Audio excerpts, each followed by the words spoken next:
Tere, siin on The Aesthetic Project. On teisipäeva hommik ja mõtlesin, et võtan üle pika aja selle kaamera ka välja, et ma imestan, et siin vahepeal objektiivi peale sellist mõnusat tolmukihti pole tekkinud, sest reaalselt tükk aega ei ole niimoodi üksinda vloginud. Vahepeal on lõuna kätte jõudnud ja näitan teile, mis ma täna kodus siis lõunasöögiks valmis tegin. Et siin on siis 100 grammi täissele pastat, 100 grammi kana siin kuskil peidus ja siis ploomtomateid ja siis siia peale riigin arvatavasti seda Valio Atleet cheddar juustu, et kuna mina erinevalt Mikust siis dieedil ei ole, siis igasugused juukujuustud ja muud low-fat juustud jäävad hetkel mängust välja, et läheb praegu selle kasuks. See on see YouTuber life, kui statiivi jälle käepärast. Vot nii, näeme arvatavasti juba rohkem vist filmi enne trenni, nii et näeme trennis.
No nii, on järgmine päev ja ma arvan, et oleme jõudnud tänase vlogi või selle vlogi siis kõige põnevama hetke juurde või põhilisema hetke juurde. Nimelt, praegu oleme siin Kohila kuskil Circle K's ja suund on praegu Kuusiku lennuvälja poole. Ja mis muud seal teha, kui sooritada oma esimene langevarjuhüpe. Et Pipa on ka minuga ja ta läks hetkel siis vererõhu rahustamiseks siis šokolaadi ostma, aga jah. Natuke backstory't ka, kus see hull julge mõte üldse tuli, et tegelikult see on olnud mul selline unistus elus juba päris pikka aega, et kunagi see hüppe ära teha ja siis eelmise aasta augustis, kui ma 25 sain, siis sõbrad kinkisid mulle selle kingitus.ee kinkekaardi siis ühele iseseisvale langevarjuhüppele ilma instruktorita. Ja siis tööl kingiti mulle sama asi, sama kinkekaart ja siis mingi imet moodi ma sain ka Pipanõusse hüppama minema. Ja praegu on ka veel see, et mida enam või mida rohkem me sinna Kohila poole, või mitte Kohila poole, vaid sinna Rapla poole jõuame, see, et ta rohkem hakkab ka närvi sisse tulema, et kui muidu ma olen niimoodi enam-vähem rahulikuks jäänud, siis praegu ikka süda tuksub 2 korda kõvemini vähemalt.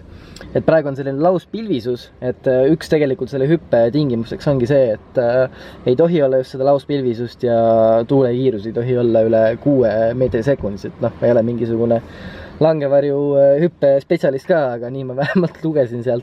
Ja uurisin ka selle kohta, et kas ma saaksin mingisuguse GoPro näiteks kiivri külge või varustuse külge panna, et siis nagu seda footage'it reaalselt lendamis või hüppamis footage'it siis teieni tuua, aga kahjuks ei lubatud seda, et turvalisuse nõuete pärast, et aga samas see on ka nagu arusaadav. Aga jah, sellegi poolest ma võtan teid sellele reisile praegu siin kaasa ja ma usun, et sellest tuleb mu elu üks vingemaid kogemusi ja siis näete ka teie seda. Näeme varsti.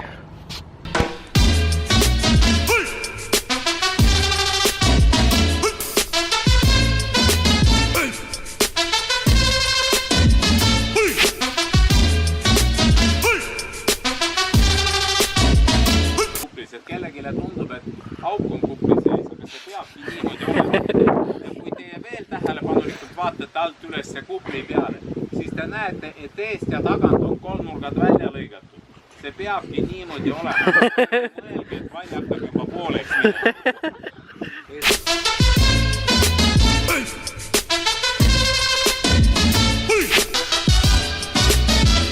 Nii, koolitusel hetkel poole peal ja mõtlesin, et teen vahepeal natuke juttu ka.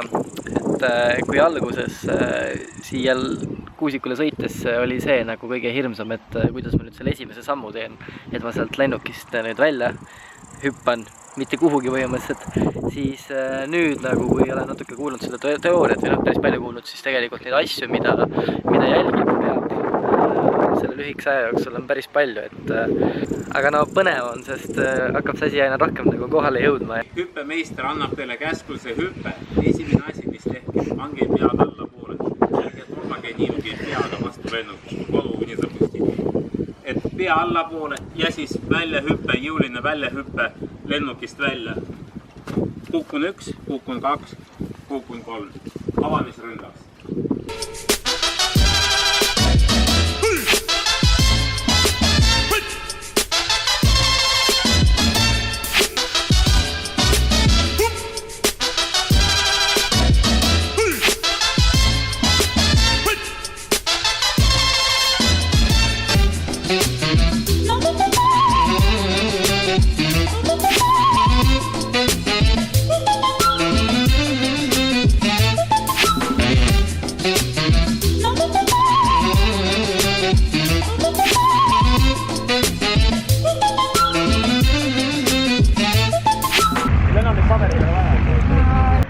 Kiivil on peas, varsti on minek.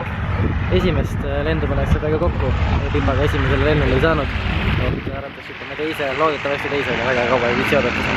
Ja siis asi hakkab kohale jõudma.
Mikkel maandub seal.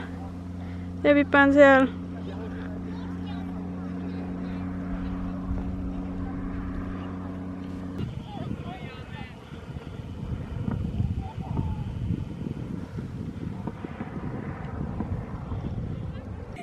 Täitsa võtsid. Nagu reaalselt, kui mul muidu nagu nii suurt närvi ei olnud, siis nagu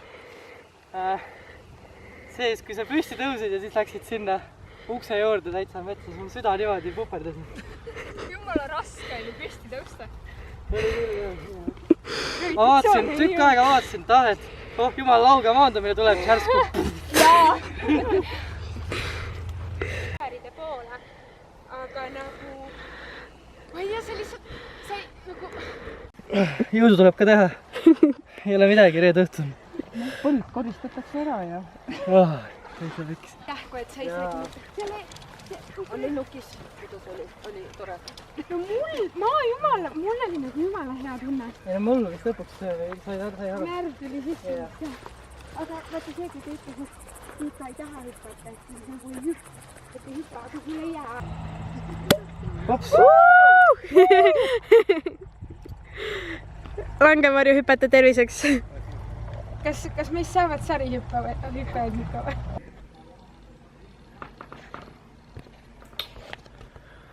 Monteerin hetkel seda videot ja tahtsin veel lõpetuseks seda öelda, et julgustan teid kõiki ka minema seda langevarju hüpet proovima. Et see võib küll hirmus olla, aga teinekord ongi just selliste kõige hirmsamate asjade taga peidus su elu sellised kõige ägedamad kogemused. Aga selle mõttedega lõpetaks ka selle tänase video. Et kui teil on selle langevarju hüppe kohta mingisuguseid küsimusi, siis kirjutage vabalt siia kommentaaridesse, et vastan teile kindlasti.